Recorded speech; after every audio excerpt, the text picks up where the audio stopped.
অনেক নাটকের পরে নারায়ণগঞ্জের সাবেক মেয়র সেলিনা হায়াৎ আইভীকে খুব সকালে গ্রেপ্তার করা হয়েছে। রাতে আইভী, সেলিনা হায়াৎ আইভী নারায়ণগঞ্জের মেয়র, তার কাণ্ড দেখলাম। সাবেক মেয়র, হাজার হাজার জনতা তার বাড়ি ঘিরে ফেললো, পুলিশ যেন তাকে আটকাতে না পারে, কিন্তু ভোরবেলায় আইভীকে পুলিশ নিয়ে গেল। সেটা জনতা ঠেকায়নি কিংবা আইভী ঠেকাতে দেননি, তিনি গিয়েছেন এবং যাওয়ার আগে সংবাদ মাধ্যমে তিনি কথা বলেছেন। এটা একটা গুরুত্বপূর্ণ বিষয় যে এই কথা বলার সুযোগ তাকে দেওয়া হয়েছে। সেখানে বলেছেন যে তিনি দোষী না, তিনি বাড়িতেই ছিলেন, পালাননি, তাকে কেন গ্রেপ্তার করা হবে? বৈষম্য বিরোধী আন্দোলনের পর তো সমাজে বৈষম্যহীন ব্যবস্থা চালু হওয়ার কথা, তাহলে আমার উপরে কেন এই নির্যাতন নেমে আসবে? আমি তো কোনো অপরাধ করিনি, আমি তো কোনো খুনের সঙ্গে জড়িত না, আমি নারায়ণগঞ্জের সবার মেয়র ছিলাম। এই কথাগুলো তার মুখ থেকে আমরা শুনেছি। যাওয়ার পথে পুলিশের গাড়ি আক্রমণের ঘটনাও ঘটেছে। কিন্তু এই যে ঘটনাগুলো ঘটলো, আইভী রহমানকে যে সেলিনা হায়াৎ আইভী, তাকে যে গ্রেপ্তার করা হলো, এই গ্রেপ্তার কি কারণে করা হলো? এই গ্রেপ্তারের ফলে সরকার কি লাভবান হলো, নাকি সরকার প্রচন্ড সমালোচনার মুখে পড়লো? অনেকেই দুয়ে দুয়ে চার মেলানোর চেষ্টা করছেন। অনেকে বলছেন যে আওয়ামী লীগ যে পুনর্গঠনের স্বপ্ন দেখছে, নতুন নেতৃত্বের স্বপ্ন দেখছে, সেই নতুন নেতৃত্বের সব থেকে বড় দুটো নাম সাবেক রাষ্ট্রপতি আব্দুল হামিদ এবং সেলিনা হায়াৎ আইভী। এই দুজনকেই, সাবেক রাষ্ট্রপতি আব্দুল হামিদকে বিদেশে যেতে বাধ্য করা হয়েছে কেউ কেউ বলছেন, আর সেলিনা হায়াৎ আইভীকে গ্রেপ্তার করা হয়েছে যেন দুইজনের কাউকেই আওয়ামী লীগ তাদের পরবর্তী অবলম্বন ভাবতে না পারে। আওয়ামী লীগের পুনর্গঠন প্রক্রিয়ায় তাদেরকে যেন আওয়ামী লীগ নিতে না পারে, কারণ আওয়ামী লীগের মধ্যে ক্লিন ইমেজের দুইজন এই চরিত্র। সেলিনা হায়াৎ আইভীর জনপ্রিয়তা তো তিনি প্রমাণই করে দিলেন যে একমাত্র আওয়ামী লীগের পতনের পরে, 5 আগস্টের পরে একমাত্র ঘটনা, আওয়ামী লীগের কোনো নেতাকে গ্রেপ্তার করতে যাওয়ার পরে জনতা সেটিকে ঠেকিয়ে দিতে চেয়েছে, সারা রাত ঘিরে রেখেছে হাজার হাজার নারী পুরুষ। এই দৃশ্য আওয়ামী লীগের অন্য কোনো নেতার ক্ষেত্রে ঘটেনি। আমার মনে হয় যে শেখ হাসিনা দেশে থাকলে শেখ হাসিনার ক্ষেত্রে হয়তো এই ঘটনাটা ঘটতে পারত। আওয়ামী লীগের অন্য কোনো নেতার ক্ষেত্রে এরকম ঘটনা যেহেতু ঘটেনি, সেহেতু সেলিনা হায়াৎ আইভী নিজেকে এক ধরনের প্রমাণই করে ফেললেন যে আওয়ামী লীগের পরবর্তী নেতৃত্বে আসার জন্য যোগ্যতার বিচারে তিনি অনেক এগিয়ে আছেন।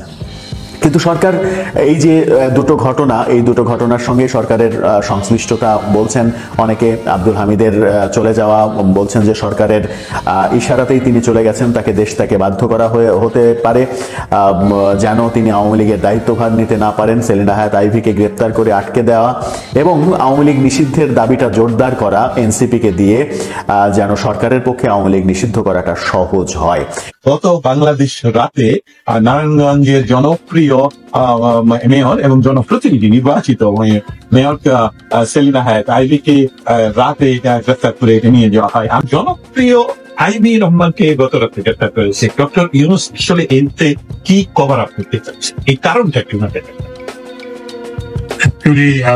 আইভী প্রসপেক্টিভ একজন নেতা এবং অনেকেই মনে করছে যে হয়তো ভবিষ্যতে উনি নেতৃত্ব দেবেন আওয়ামী লীগের। জি, সেটা একটা ভিতরে একটা কারণ তাকে অ্যারেস্ট করার পিছনে রয়েছে বলে আমার ধারণায়, আমার ব্যক্তিগত ধারণা, যে উনি হয়তো ভবিষ্যতে নেতৃত্ব নিতে পারেন আর কি। হ্যাঁ, আওয়ামী লীগের কোন গুঞ্জন কি আছে? এরকম গুঞ্জন আছে, সেইটা একটা তাদের ভয়ের কারণ আছে। তারা কেন ভয় পায়? আওয়ামী লীগকে ভয় পাওয়ার কারণ কি? আওয়ামী লীগকে ভয় পাওয়ার কারণে এমনি কোনার মতো নেত্রীকে গ্রেফতার করে কি শেষ রক্ষা পাবে? কোনোদিনও রক্ষা হবে না। এটা কারণ হচ্ছে যে বাংলাদেশের যদি স্বাধীনতা সার্বভৌমত্বে যে বিশ্বাস করে না, তার তো বাংলাদেশ সরকার পরিচালনা করার ক্ষমতাই তার নাই। এখানে ইউনূস দেখা যাচ্ছে এবং তার দল বল এবং তার সাঙ্গপাঙ্গ যারা আছে, তারা কেউ স্বাধীনতা সার্বভৌমত্বে বিশ্বাস করে না। এবং যার পরিপ্রেক্ষিতে আওয়ামী লীগ হচ্ছে মুক্তিযুদ্ধের দল, যার নেতৃত্বে দেশ স্বাধীন হয়েছে, মুক্তিযুদ্ধ হয়েছে, তাদের তো তারা ভয় পাবেই। এইসব কারণেই আমি মনে করি যে আইভী রহমানকে এইসব কারণেই অ্যারেস্ট করা হয়েছে। কিন্তু আমি শেষ আমার প্রশ্নের শেষ কথাটা দিয়ে আরো একটি বিষয় জানতে চাই। আরাকান আর্মিকে বাংলাদেশের এই অসাংবিধানিক সরকার, এটা আমরা সাংবাদিক হিসেবে এটাকে অসাংবিধানিক বলতে হবে, কারণ বাংলাদেশের সংবিধান যেটা স্থগিত নয়, যে সংবিধানের আন্ডারে ওনারা শপথ করেছেন, সেই সংবিধানে, আবারও বলছি, সেই সংবিধানে এই ধরনের কোন সরকারের অস্তিত্ব নেই, তাই এটা অসাংবিধানিক। কিন্তু জোর করে ডাকাতি করে যেহেতু ওনারা ক্ষমতাসীন হয়েছেন, সেই সরকার যে আওয়ামী লীগকে এত ভয় পায়, তারা আসলে ডক্টর ইউনূস ৭১কে এত ভয় পান কেন? এটা আপনি কারণ উনি স্বাধীনতা বিরোধী একজন লোক। উনার কোনো ৭১ সালে ওনার কোনো ভূমিকা ছিল না, ওনার কোনো অ্যাক্টিভিটি ছিল না। এবং উনি আমার ধারণা যে উনি স্বাধীনতা বিরোধী এবং ওনার পরিবার স্বাধীনতা বিরোধী, যার কারণে উনি এখন এই স্বাধীনতা বিরোধীদের উনি গ্রুপ লিডার হইতে পারছি। এবং তার মানে উনি যে ধর্মীয় উগ্রবাদীদের নেতৃত্ব দিচ্ছেন, এটা হলো ওনার যে ঢাকা চরিত্র, যে আসলে বাংলাদেশের স্বাধীনতায় উনি কি বিশ্বাস করেন না, এটি কি আপনার? এটাই 100% এটা, যে উনি বাংলাদেশের স্বাধীনতা বিশ্বাস করেন না, মুক্তিযুদ্ধে বিশ্বাস করেন।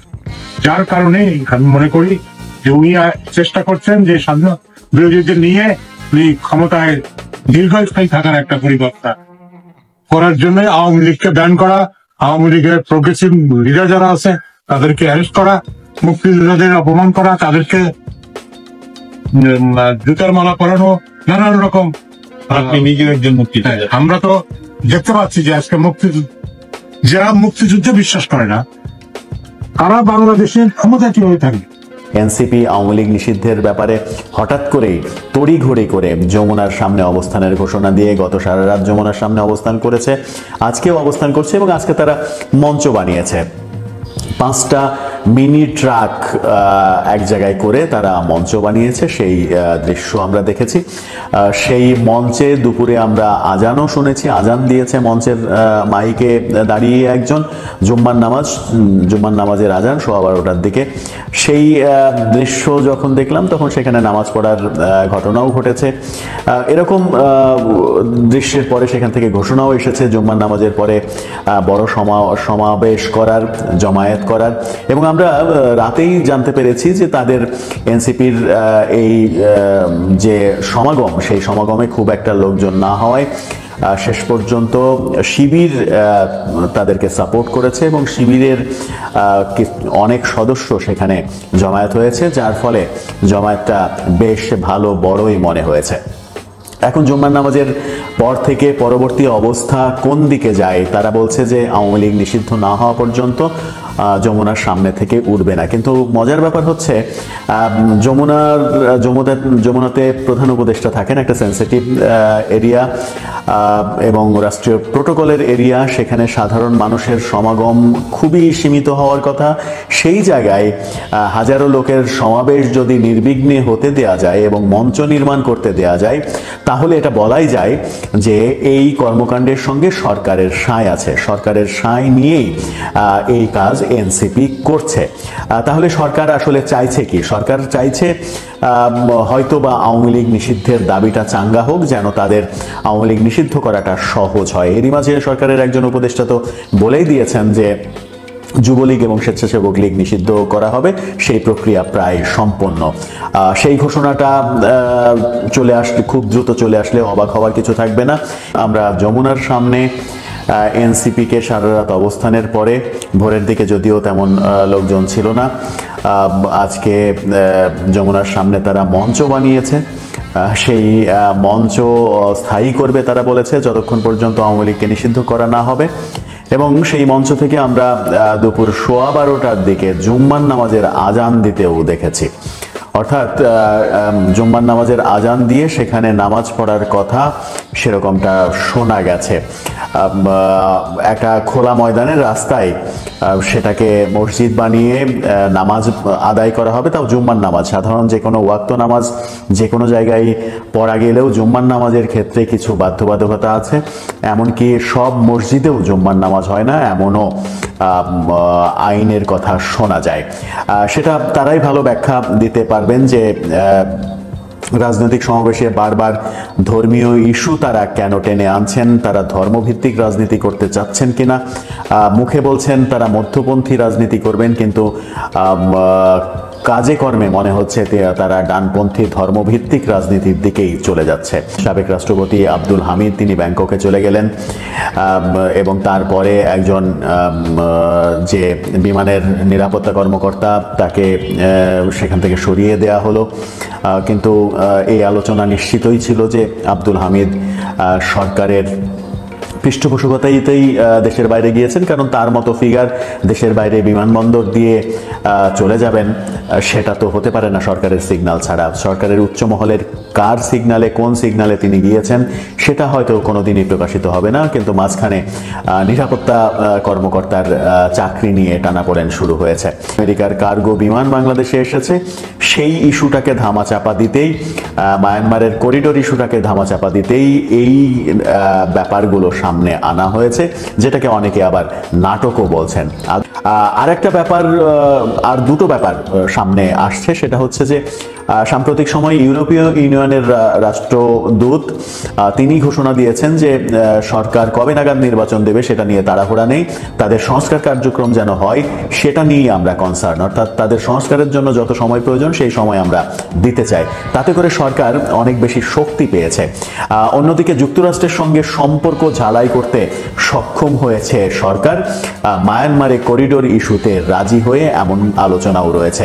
এবং আমরা গতকালকে থেকে যে আলোচনাটা সব থেকে বেশি শুনছি সেটা হচ্ছে যে যুক্তরাষ্ট্রের একটি কার্গো বিমান বাংলাদেশে এসেছে, বিমানবন্দরে এসেছে, এবং সেই বিমানে কি এসেছে সেটা মায়ানমার করিডোর দিয়ে যাওয়ার জন্য কিছু এসেছে কিনা সেটা নিয়ে যথেষ্ট সন্দেহ রয়েছে। এবং কিছু কিছু ছবি সামাজিক মাধ্যমে দেখা যাচ্ছে যে জাতিসংঘের ট্রাকে করে মালামাল যাচ্ছে, অনেকগুলো ট্রাক একসাথে যাচ্ছে। অনেকে এই দুটোকে মেলানোর চেষ্টা করছেন যে সেই কার্গো বিমান থেকে কিছু না কিছু নিয়ে জাতিসংঘের ট্রাক হয়তো করিডোর দিয়ে মায়ানমার আরাকানের দিকেই যাবে, সেটা মেলানোর চেষ্টা করছেন অনেকে। সেই ঘটনাতে যেন দৃষ্টিপাত বাংলাদেশের জনগণ করতে না পারে, সেই কারণে এই বড় তিনটা ঘটনা ঘটা যেন সবার মনোযোগ এই দিকে থাকে। সত্যি কি তাই সেরকম কিছু হচ্ছে? এই যে আলোচনা হচ্ছে, এত আলোচনা, এই আলোচনার ব্যাপারগুলো সরকারের উচিত খোলাসা করা, কারণ নানা জনে নানা রকমের আলোচনা করবেই।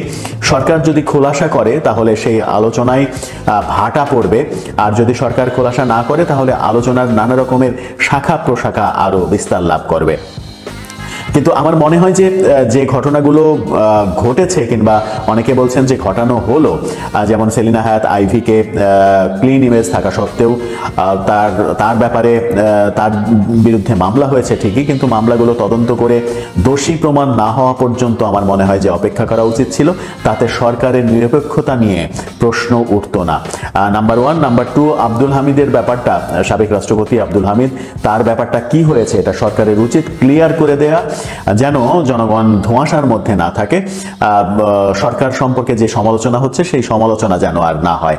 এনসিপি যে কাণ্ডটা করছে যমুনার সামনে, অন্য জায়গায় হলে সেটা ঠিক ছিল, কিন্তু একেবারে প্রধান উপদেষ্টার বাসার সামনে, বাসার গেটে মঞ্চ বানিয়ে যে ঘটনাগুলো ঘটাচ্ছে, সেই ঘটনা সরকারের পৃষ্ঠপোষকতাতেই হচ্ছে। এই যে সমালোচনা, এই সমালোচনা রুখতে আমার মনে হয় যে সরকারের এরকম সেন্সিটিভ একটা জায়গায় এরকম সমাবেশ, তাও আবার রাতেরটা না হলে এক ধরনের মেনে নেওয়া গেল, কিন্তু তারপরে মিনি ট্রাক 5টা নিয়ে এসে আনুষ্ঠানিকভাবে মঞ্চ তৈরি করা এবং স্থায়ী মঞ্চ তৈরি করার দিকে যাওয়া, যতক্ষণ পর্যন্ত আওয়ামী লীগ নিষিদ্ধ না হবে ব্যাপারটার সঙ্গে সরকারের সংযোগ নেই, এটা বিশ্বাস করানোটা কিন্তু খুব কঠিন। তাহলে কি এই আন্দোলনকে, এখানে আন্দোলন জোরদার করি, এই আন্দোলনকে কেন্দ্র করেই আওয়ামী লীগকে নিষিদ্ধ করার ঘোষণার দিকে যাবে সরকার? যেহেতু সরকারের এই মুহূর্তে ইউরোপিয়ান ইউনিয়ন এবং আমেরিকার সঙ্গে সম্পর্ক বেশ ভালো সম্পর্ক হয়ে গেছে, সেই সম্পর্কে সরকারকে অনেক বেশি নিজেদেরকে শক্তিশালী ভেবে এরকম একটা কঠিন সিদ্ধান্তের দিকে চলে যাবে আওয়ামী লীগকে নিষিদ্ধ করার, নাকি আসিফ মাহমুদ সজীব ভুঁইয়ার ভাষ্যমতে যুবলীগ স্বেচ্ছাসেবক লীগ নিষিদ্ধের ঘোষণা আসবে আপাতত সান্ত্বনা স্বরূপ? আর দ্বিতীয় ট্রাইব্যুনাল যে গঠন করা হয়েছে, গতকালকে আদেশ জারি করা হয়েছে, সেই দ্বিতীয় ট্রাইব্যুনালের নিয়ম কানুনের মধ্যে হয়তো রাজনৈতিক দল নিষিদ্ধের ক্রাইটেরিয়া অন্তর্ভুক্ত করা হতে পারে, যেন আওয়ামী লীগকে আদালতের মাধ্যমে নিষিদ্ধ করা যায়।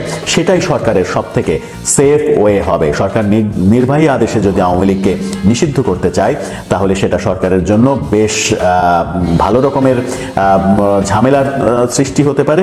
তাতে করে আওয়ামী লীগের যারা 30-40% আওয়ামী লীগের সমর্থক দেশে বলা হয়, সেই মানুষগুলোর বিপক্ষে গিয়ে একটা সিদ্ধান্ত চাপিয়ে দেওয়ার ব্যাপার থাকবে। এই ব্যাপারটা সরকার না করে আদালতের মাধ্যমে করতে পারে, সেরকম সিদ্ধান্তও হতে পারে আমার মনে হয়। আমার সর্বশেষ যেটা মনে হয়, সরকার কঠিন সিদ্ধান্তের দিকেই যাচ্ছে। আজকে কিংবা কালকেই হয়তো ঘোষণা চলে আসবে যুবলীগ, স্বেচ্ছাসেবক লীগ নিষিদ্ধ করার, এমনকি অতি উৎসাহী হয়ে আওয়ামী লীগ নিষিদ্ধ করার নির্বাহী আদেশ জারি করলেও অবাক হওয়ার কিছু থাকবে না। তাতে করে যেটা হবে সেটা হচ্ছে যে যুবলীগ, স্বেচ্ছাসেবক লীগ এই দুই অঙ্গ সংগঠনকে নিষিদ্ধ করার যে সিদ্ধান্ত সরকার নিয়েছে বলে আসিফ মাহমুদ সজীব ভুঁইয়া বলেছেন, সেই ক্ষেত্রেও কিন্তু রাজনৈতিক দলগুলোর সঙ্গে কোনো আলাপ আলোচনা হয়নি। আলাপ আলোচনা ছাড়া যদি আওয়ামী লীগকে নিষিদ্ধ করার সিদ্ধান্ত নেওয়া হয়, সেটা বুমেরাং হওয়ার সম্ভাবনায় বেশি। কোন পথে যাবে?